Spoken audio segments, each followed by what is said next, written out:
Open source monitoring isn't free, it's just built differently.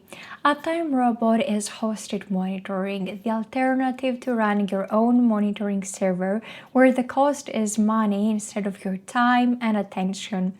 And a disclaimer before we continue, this video isn't about why open source is bad. It's a video about what the invoice actually looks like when nobody sent you one. What free actually costs. The software costs nothing.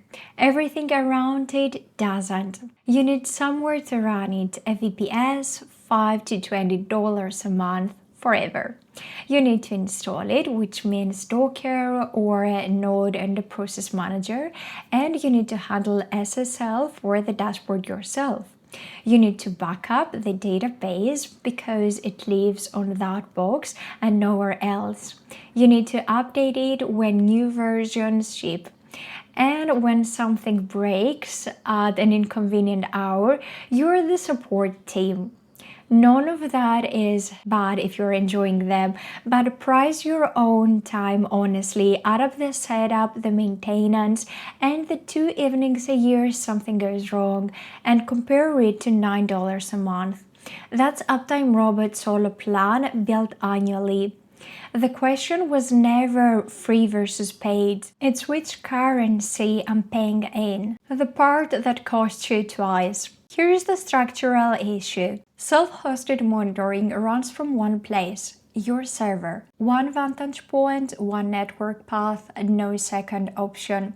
So when your monitoring server's connection hiccups for 4 seconds, every check fails at once. Your monitoring says the site is down. The site is fine. Do that enough times and your team stop trusting alerts.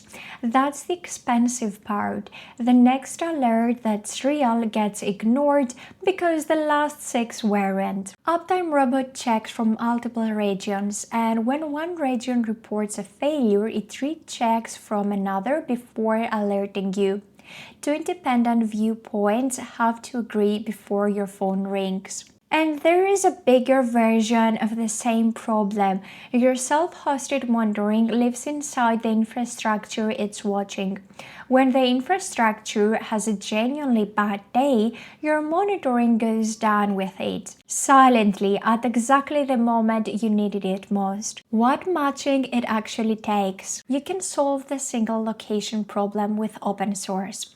You just have to run instances in 3 regions, keep them all patched, and build something to reconcile the results so one outage doesn't page you 3 times. That's not a monitoring setup anymore. That's a small distributed system that you now maintain on top of the thing you were trying to maintain.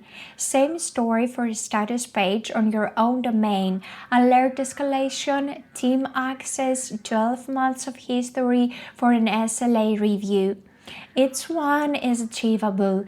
Each one is another evening. So who should actually self-host? Genuinely, some people should. If you already run a home lab, if operating servers is something you enjoy rather than tolerate, if you have compliance rules that say monitoring data can't leave your network, self-host.